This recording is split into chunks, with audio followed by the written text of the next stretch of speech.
La foire d'innovation scientifique et technologique au féminin a ouvert ses portes ce vendredi à Kinshasa. Exposition et vente d'œuvres imaginées et matérialisées par les étudiantes et autres actrices du secteur. Grâce à leur capacité cognitive élevée, après plusieurs temps de concentration, l'objectif de cette première édition est de valoriser et encadrer les initiatives et innovations de la femme et de la jeunesse féminine. Dans le domaine des sciences et de technologie, de nombreuses femmes congolaises se distinguent par leurs talents. Des talents présentés à la première édition de la foire d'innovation scientifique et technologique au féminin.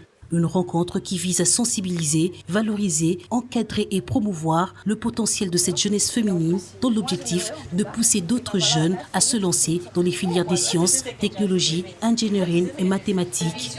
Pour Clarisse Falanga, initiatrice de ce projet, il faut motiver les femmes et bannir les stéréotypes.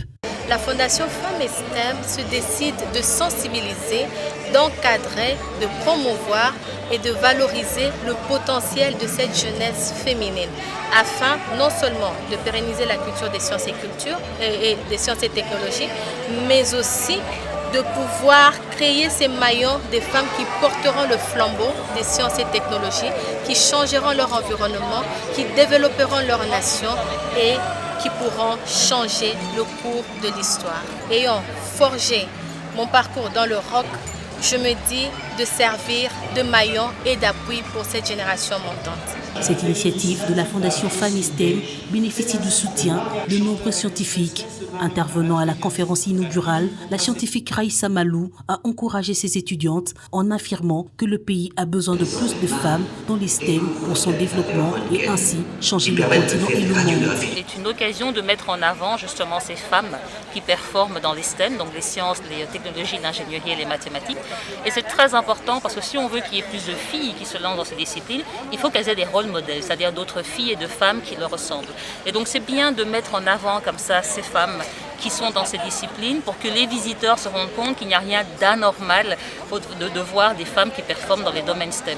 Donc je suis contente que Mme Clarisse Falanga ait organisé cette foire de l'innovation, on est content de l'accompagner. Venez visiter la foire de l'innovation, venez voir ces jeunes filles, venez les challenger, regardez ce qu'elles ont créé et faire en sorte qu'elles fassent encore mieux. Les étudiantes de quelques universités de Kinshasa mettent en lumière les fruits de leurs recherches, des expositions innovantes sur la production de l'électricité grâce aux urines, des drones de sauvetage avec système de localisation d'une personne en danger, des bras robots ainsi que la transformation des fruits en vin.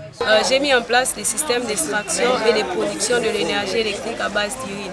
Donc comment nous pouvons, avec nos propres urines, produire de l'énergie électrique.